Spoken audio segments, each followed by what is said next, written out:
You know what's more dangerous than losing? Winning too much. Because when you win too much, they don't just stop you. They erase you from history and pretend you never existed. Let me ask you something. Have you ever heard of the 1971 NHRA Pro Stock Champion? That's because they don't want you to know his name. Ronnie Sox. A small-town mechanic from North Carolina who made one fatal mistake. He was too good. 6 wins. Out of 8 races. The last 8 races of 1971. Not squeakers. Not photo finishes. Blowouts. His red Plymouth Cuda with that legendary 426 Hemi was so dominant that grown men walked away from the sport. $1 million factory teams couldn't touch him. Chevy's best? Gone. Ford's finest? Destroyed. Corporate executives were panicking. Something had to be done. Winter 1971. Secret meetings you'll never read about. Phone calls between Detroit and NHRA headquarters. Deals made in back rooms. And then, January 1972, the announcement that changed everything. New rule. Hemi engines must carry 106 extra pounds of dead weight. Why 106? I'll tell you exactly why. It was the precise amount calculated to make sure Ronnie Sox never won again. And it worked. He never won another NHRA national event. Not one. The Hemi never won another championship. Ever. But here's what they don't want you asking. What happened in those meetings? Who made the call? Why does the NHRA's official website barely mention 1971? Why did Plymouth take out full-page newspaper ads saying, if you can't beat them, outlaw them? And why, 50 years later, do they still refuse to talk about it? I've got the answers. The documents they buried. The interviews they hoped you'd forget. The truth about how corporate America and the NHRA conspired to destroy the greatest pro stock car ever built. And I'm going to show you all of it. Because some stories are too important to stay buried. The golden age of pro stock. Before I tell you how they killed it, you need to understand what they killed. And why it mattered so much. 1970. The NHRA creates a new class called pro stock. The concept was simple, almost pure. Factory stock bodies, factory-based engines, minimal modifications. Real cars that real people could buy, racing against each other. No funny cars. No alterations so extreme the car looked like a spaceship. Just Detroit iron, built tough, going fast. And America went crazy for it. Because these looked like the cars sitting in driveways across the country. That Plymouth Cuda tearing down the strip? You could buy one. That Chevy Camaro running 11s? Dealer had them. That Ford Torino making power? Your neighbor probably owned one. It was relatable. It was real. And the factories knew it. Chrysler poured money into Mopar teams. Ford backed their guys heavily. Chevrolet wrote checks like they were printing money. Because they understood something critical. Win on Sunday, sell on Monday wasn't just a catchy phrase. It was mathematical fact. When your car won races on the weekend, dealerships sold more cars on Monday morning. Racing success translated directly into showroom profit. The competition was fierce but relatively balanced in those early years. Different winners at different tracks. Chevy would win one weekend. For the next, Mopar would grab a few. Nobody dominated completely. The NHRA loved it. Fans loved it. Manufacturers loved it. Everyone was making money. Everyone was happy. But there was a team down in Burlington, North Carolina, a small town most people couldn't find on a map, that was about to upset that perfect balance. 2 men working out of a modest shop with one goal, build the fastest pro stock car in America. And they were getting close. Very close. By late 1970, they were winning races. By early 1971, they were winning consistently. By mid-1971, they were becoming unstoppable. And that's when the problem started. Because the NHRA's perfect balance competition was about to become very unbalanced very quickly. And powerful people in Detroit were watching. And they were not happy about what they were seeing develop. Meet the legends. Ronnie Sox was not your typical racing superstar. No fancy college education. No engineering degree. No corporate backing from birth. Just a kid from North Carolina who loved cars and had a gift. The gift was this. He could drive anything, anywhere, anytime, and make it go faster than it had any right to go. But more than that, he understood cars. Mechanically. Intuitively. He could feel when something was wrong before the gauges showed it. He could sense when the tune was perfect. And he had hands. Lightning-fast hands on the shifter. Pro stock was all manual transmission in those days. 4-speed. You had to shift it yourself. And Sox could shift faster and smoother than anyone alive. It was like watching an artist. His partner was Buddy Martin. The Sox was the artist, Martin was the scientist. Engine builder. Hemi specialist. This man knew the 426 Hemi engine like he knew his own heartbeat. Every casting flaw. Every strength. Every weakness. Every hidden horsepower waiting to be unlocked. He could look at a dyno sheet and tell you exactly what was wrong and exactly how to fix it. Together, they were magic. Sox and Martin. They'd been racing together since the mid-1960s. Super stock. Match racing. Anywhere there was competition and money. They'd built a reputation, fast, reliable, professional. Chrysler noticed. By 1970, Sox and Martin had factory backing from Plymouth. Not huge money like the California teams, but enough. Enough to build something special. The 1971 Plymouth Cuda they built was a work of art disguised as a race car. Bright red body. White and blue stripes. Number 1 on the doors. Under the hood sat the legendary 426 Hemi. But this wasn't a street Hemi. This was something else entirely. Martin had spent months on this engine. Flowing the heads. Perfecting the cam profile. Tuning the dual 4-barrel carburetors to feed it exactly the right mixture. Testing. Braking. Rebuilding. Testing again. The result was an engine making north of 600 horsepower naturally aspirated. No turbo. No supercharger. Just cubic inches, compression, and genius. In a car that weighed 3,100 pounds. The power-to-weight ratio was devastating. And Sox knew how to use every single horsepower. By spring 1971, they were ready. They had no idea they were about to start a war. A war they would win on the track and lose in the rulebook. But in those early months, they were just racers chasing wins. And wins were coming. Section 4. The 426 Hemi Advantage. Here's what you need to understand about the 426 Hemi and why it scared everyone. Most engines in 1971 used what's called a wedge combustion chamber. The intake and exhaust valves sit next to each other, angled in a wedge shape. It works. It's efficient. It's what Chevy used. What Ford used. What almost everyone used. But it has limitations. The valves can only be so big. The breathing can only be so good. The Hemi was different. Hemispherical combustion chamber. The valves sit opposite each other with the spark plug in the middle. Why does this matter? Because you can run massive valves.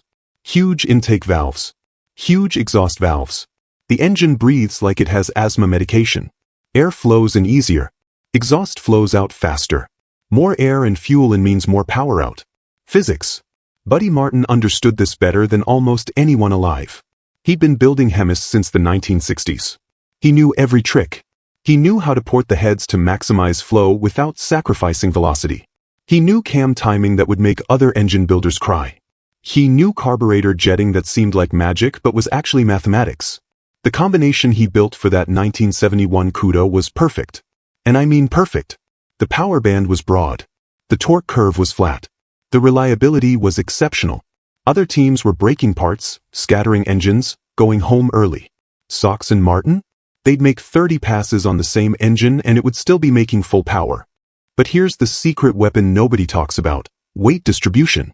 The Cuda platform was nearly perfect for drag racing. The engine sat far back in the chassis. Weight over the rear wheels meant traction. And traction meant you could actually use all that power. Other cars were making big horsepower but spinning tires. Sox was hooking and gone. The 4-speed transmission was another advantage. Sox could shift it so fast, so smoothly, that he was gaining 2, sometimes 3 car lengths on competitors just through the gears. His shifts were mechanical perfection. No tire spin. No bog. Just smooth, violent acceleration that never stopped. And the driver? Sox had reflexes and instincts that couldn't be taught. He could feel the car starting to lose traction and lift before it became a problem. He could sense the perfect shift point without looking at the touch. He was part of the machine. Put it all together: perfect engine, perfect chassis, perfect driver. The competition never stood a chance. They just didn't know it yet. But they were about to find out. Because the second half of 1971 was coming. And Ronnie Sox was about to make history. Summer 1971. The NHRA Pro Stock Series is heating up. Multiple winners so far. Good competition. Healthy car counts. Everyone's happy. And then Ronnie Sox shows up at the U.S. Nationals in Indianapolis. Labor Day weekend. The biggest race of the year. Qualifying. Sox goes out and lays down a pass that makes people check the timing equipment. Not just quick.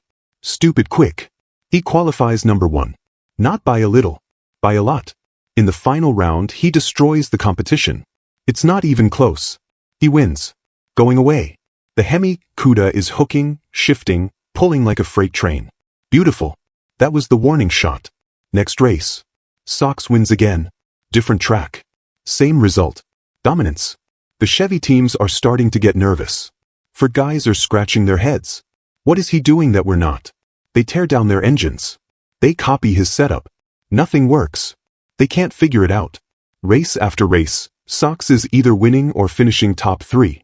But it's the way he's winning that's scary. He's consistent.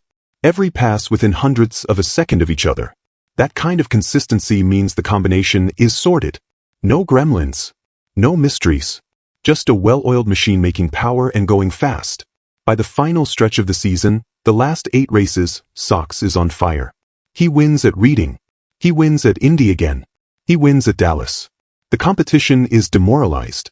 Bill Grumpy Jenkins, the legendary Chevy builder and driver, is getting destroyed. Grumpy doesn't get destroyed, but Sox is doing it. Bob Glidden, a young Ford driver trying to make his name, can't touch him. Final tally for the last 8 races of 1971? Sox wins 6 of them. 6 out of 8. The 2 he doesn't win? He finishes 2nd or 3rd. He clinches the 1971 NHRA Pro Stock World Championship with races to spare. It's not close. It's not competitive. It's a massacre. The fans are divided. Mopar fans are ecstatic. Finally, Plymouth is getting the respect they deserve. Finally, the Hemi is showing what it can do. They're buying Sox merchandise. They're cheering at tracks. Plymouth's marketing department is in heaven. This is exactly what they wanted. But Chevy fans? Ford fans? They're furious. And more importantly, Chevrolet corporate is furious. Ford Motor Company is furious. They're spending millions on their racing programs and getting embarrassed by a small-town team from North Carolina. Their factory drivers are making excuses. Their engineers have no answers. Phone calls start happening. Detroit to NHRA headquarters. We need to talk about competitive balance. The Hemi has an unfair advantage. Something needs to be done. The NHRA is listening. Because the NHRA needs manufacturer support. They need that money. They need those factory teams showing up. Winter 1971 is coming. And behind closed doors, in conference rooms and phone calls you'll never hear, decisions are being made. Decisions that will end Ronnie Sox's championship run before it really gets started. He just doesn't know it yet. Nobody does. But it's coming. Let me tell you what happened in the winter of 1971 to 1972. And I want you to pay close attention. Because this is where it gets dirty. Chevrolet and Ford both had factory racing programs. Big budgets. Corporate backing. Engineers. Entire departments dedicated to winning races. And they were losing to 2 guys in North Carolina. That was unacceptable. Not because it hurt their pride, though it did, but because it hurt their sales. When Plymouth wins, Plymouth sells cars. When Chevy loses sales. So they made calls. To the NHRA. The message was clear. Fix this, or we pull our support. We pull our teams. We pull our money. And if we pull out, what do you have left? A series with no factory backing. No sponsor money. No prestige. Fix it. The NHRA had a problem. They couldn't just ban the Hemi outright. That would be too obvious. Too blatant. They needed something that looked fair but accomplished the same goal. They needed plausible deniability. So they called meetings. Technical committees. Rules committees. Engineers with calculators. Here's what they claimed they were doing. Balancing the competition based on cubic inch displacement and aerodynamic efficiency. Sounds fair, right? Sounds scientific. But here's what they were actually doing. Reverse engineering a weight penalty that would specifically kill the Hemi's advantage. They knew Sox's car weighed about 3,100 pounds and ran mid-9-second passes. They knew he was making roughly 600 horsepower. They did the math. How much weight would they need to add to slow him down just enough that Chevy and Ford could beat him? They calculated it precisely. The answer? 106 pounds. Not 100. Not 110. Exactly 106 pounds of mandatory ballast weight for Hemi engines. Why so specific? Because that was the exact amount needed to slow the Hemi down by approximately 0.2 of a second. And 0.2 was the difference between dominating and losing. But here's the genius evil part. They didn't apply the same formula to Chevy big blocks. They didn't apply it to Ford Cleveland engines. Just Hemis. They claimed it was because of hemispherical combustion chamber breathing advantage. Technical jargon. Sounds legitimate. But it was targeted. It was calculated. It was a hit job. January 1972. The announcement comes down. New Pro Stock rules. Weight penalties based on engine configuration. The Hemi gets crushed with 106 pounds. Other engines get minor adjustments or nothing. Ronnie Sox reads the rule change and immediately knows what it means. His championship run is over. Just like that. He tries to fight it. Files protests. Argues the science. Plymouth corporate backs him up. They know it's rigged. But the NHRA doesn't budge. The rule stands. Take it or leave it. And if you leave, you're done racing pro stock. Plymouth was so angry they did something unprecedented. They took out full-page newspaper advertisements in major markets. Racing publications. Automotive magazines. The ad was simple. Just one sentence. If you can't beat them, outlaw them. That was it. A direct shot at the NHRA. A public accusation of corruption. And the NHRA said nothing. Because what could they say? It was true. 1972 season opens. Ronnie Sox pulls his red Cuda to the starting line with 106 pounds of lead weight bolted to the frame. Dead weight. Weight that does nothing but slow him down. He knows what's going to happen before the race even starts. But he's a racer. He races. First qualifying session. He's slower. Noticeably slower. The car that was running mid-nines is now struggling to break into the nines at all. The launch feels sluggish. The acceleration feels lazy. The 106 pounds is killing his 60-foot times. And in pro stock, if you lose in the first 60 feet, you lose the race. He tries everything. Different gear ratios. Different launch techniques. Taking weight out of other places to compensate. Nothing works. The laws of physics don't care about fairness. More weight means slower acceleration. Period. Every single pass, he's 0.2 slower than he was in 1971. 0.2 doesn't sound like much. But at this level, 0.2 might as well be 2 seconds. Meanwhile, Bill "Grumpy" Jenkins in his Chevy Vega is suddenly competitive again. Bob Glidden in his Ford Pinto is winning races. Not because their cars got faster. Because Sox got slower. The playing field has been balanced. The NHRA got what they wanted. Close racing. Different winners. No domination. Race after race through 1972, Sox is struggling. He qualifies okay. He makes it to eliminations. But he can't close. Can't win the big ones. The car that was unbeatable 12 months ago is now just another car in the field. Fast, but not fast enough. And here's the brutal statistic I mentioned earlier. Ronnie Sox never won another NHRA national event in pro stock. Not one. Not in 1972. Not in 1973. Not ever. The 106-pound penalty killed his championship hopes permanently. He tried. He kept racing. He kept showing up. But the math was against him. And it wasn't just Sox. Every Hemi-powered pro stock car got the same penalty. Other Mopar racers who were building Hemi programs looked at the rules and gave up. Why invest hundreds of thousands of dollars into an engine platform that's legislated to lose? It made no business sense. The Hemi slowly disappeared from pro stock. By 1974, the 426 Hemi was essentially extinct in NHRA pro stock racing. Not because it wasn't fast. Not because it wasn't reliable. But because the rules made it impossible to win. Teams switched to small block engines that didn't carry weight penalties. Sox himself eventually moved away from pro stock entirely. He went back to match racing where the rules were simpler and weight penalties didn't exist. He kept racing the Hemi, Cuda. Kept winning match races. Kept making money. But the prestige of NHRA national event wins? That was gone. The championship he could have defended? Gone. The legacy he should have built? Erased. The 426 Hemi never won another NHRA Pro Stock Championship after 1971. Think about that. One of the most legendary engines in automotive history. Banned from ever winning again. Not through competition. Through paperwork. Through weight penalties calculated in boardrooms. And the worst part? Most racing fans today don't even know this happened. They don't know Sox got robbed. They don't know the Hemi was legislated out of existence. They don't know about the conspiracy. Because the NHRA made sure this story stayed buried. And that brings us to the cover-up. Here's what really makes me angry. And I want you to understand this part clearly because it shows you how history gets rewritten. Go to the NHRA's official website right now. Look up their pro stock history section. You'll find stats. You'll find records.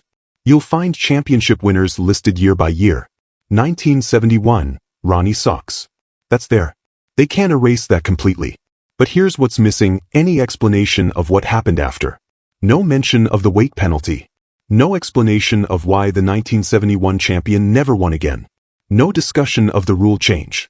No acknowledgement that they specifically targeted one engine. It's just absent. Like it never happened.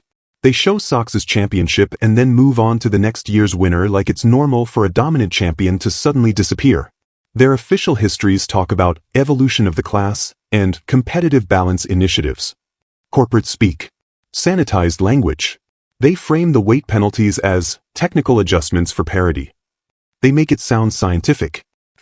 Necessary. They never admit it was targeted. They never admit manufacturers threatened to pull out. They never admit it was political. Compare this to how they treat other legends. They celebrate Grumpy Jenkins extensively. Multiple-page spreads. Video documentaries. Hall of Fame inductions with long ceremonies. Bob Glidden gets the same treatment. Legendary status. Detailed histories. Every win cataloged and celebrated. But Sox? Minimal coverage. Basic stats. Move along. Why the difference? Because celebrating Sox means explaining why he stopped winning. And explaining that means admitting the NHRA manipulated rules to stop a dominant car. It means admitting they caved to manufacturer pressure. It means admitting the sport wasn't pure competition, it was politics. So they just don't talk about it. Modern fans coming into drag racing have no idea this happened. They see Jenkins won a bunch of championships. They see Glidden dominated the 80s. They don't know that Sox could have won multiple championships if the rules hadn't changed specifically to stop him. The narrative has been controlled. The history has been sanitized. And it's not just NHRA doing this. Look at Chevrolet's racing heritage marketing. They talk proudly about Jenkins and the Vega. Ford celebrates Glidden and the Pinto. But Plymouth? Plymouth doesn't even exist anymore. Chrysler absorbed them. And Chrysler's racing heritage marketing barely mentions Sox and the '71 Hemi, Cuda. Because it's an uncomfortable story. It ends badly. It exposes corruption. This is how history gets erased. Not through burning books. Through omission. Through selective celebration. Through corporate spin. The story exists if you dig deep enough. Old magazine articles. Forum posts from guys who were there. Interviews with Sox before he passed away. But it's not mainstream. It's not official. It's hidden. Other racing series have done similar things, but at least they acknowledge it later. NASCAR banned certain engines and now admits it in their histories. Formula One banned dominant technologies and includes it in their official records. But the NHRA? Silence. 50+ years later and they still won't talk about it honestly. That's not protecting the sport's image. That's a cover-up. So what do we learn from all this? What does the Sox and Martin story teach us about racing, competition, and integrity? First lesson: sanctioning bodies will always choose business over fairness. The NHRA had a choice. Support the best car and driver, or support manufacturer money. They chose money. They always will. Because without manufacturer support, they don't have a series. It's not about competition. It's about economics. Once you understand that, all these rule changes make sense. Second lesson: domination is bad for business. Fans want close racing. They want different winners. They want drama. When one car dominates, casual fans lose interest. TV ratings drop. Ticket sales decline. So sanctioning bodies manufacture parity. They create artificial competition through rules. Is that fair to the team that built the best car? But fair doesn't sell tickets. Third lesson: the winners write history. The NHRA controls their own narrative. They publish the books. They run the website. They decide what gets celebrated and what gets forgotten. Sox can't fight that. He passed away years ago. His story depends on people like us keeping it alive. Otherwise it disappears completely. Fourth lesson: innovation will always be punished if it threatens the established order. Sox and Martin didn't cheat. They didn't break rules. They just built a better combination than anyone else. And they got punished for it. Because their success threatened Chevy's and Ford's factory programs. Threatened manufacturer investment. So it had to be stopped. Here's the bigger question this raises. What's the point of racing if excellence gets legislated away? If you build the best car, develop the best combination, hire the best driver, and then get hit with weight penalties designed specifically to slow you down? What's the motivation to excel? Why try to be the best when being the best makes you a target? Modern racing is full of this. Spec classes where everyone runs identical equipment. Balance of performance rules that punish faster cars. Success ballast that adds weight to winners. It's all designed to create parity. Close racing. Different winners. But is that really racing? Or is it just managed entertainment? I'm not saying I have the answer. But I know this: Ronnie Sox deserved better. The 426 Hemi deserved better. And racing fans deserved the truth about what happened. Instead, we got a cover-up that lasted 50 years. And that's wrong. The 1971 Plymouth Cuda. Red, white, and blue. #1 on the doors. The greatest pro stock car ever built. Driven by Ronnie Sox. Powered by Buddy Martin's legendary 426 Hemi. 6 wins in 8 races. 1 championship. And then legislated into irrelevance by a 106-pound weight penalty designed specifically to stop it from ever winning again. That's the story they don't want you to know. That's the history they tried to erase. That's the cover-up that's lasted over 50 years. Ronnie Sox never won another NHRA national event. The Hemi never won another pro stock championship. Not because they weren't fast enough. Not because the competition got better. But because the rulebook changed to make sure they couldn't win. Think about that.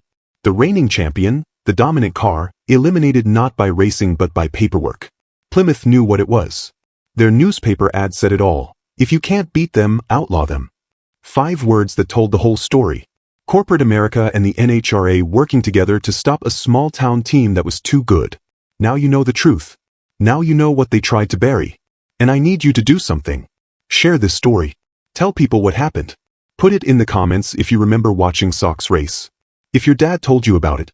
If you've heard rumors but never knew the full story. Let's make sure this doesn't stay buried. Because some stories are too important to forget. Some injustices need to be remembered. Some legends deserve their proper place in history, even if the sanctioning body wants to pretend they never existed. Hit that like button if this made you angry. Subscribe if you want more truth about racing history they don't want you to know. Next video, the engine NASCAR banned for 40 years and still won't let you run. You're not going to believe that one either. Until then, remember, sometimes the best get punished for being the best. Sometimes winning too much is the most dangerous thing you can do. And sometimes history gets rewritten by the people who lost. Thanks for watching. And thanks for keeping Ronnie Sox's legacy alive.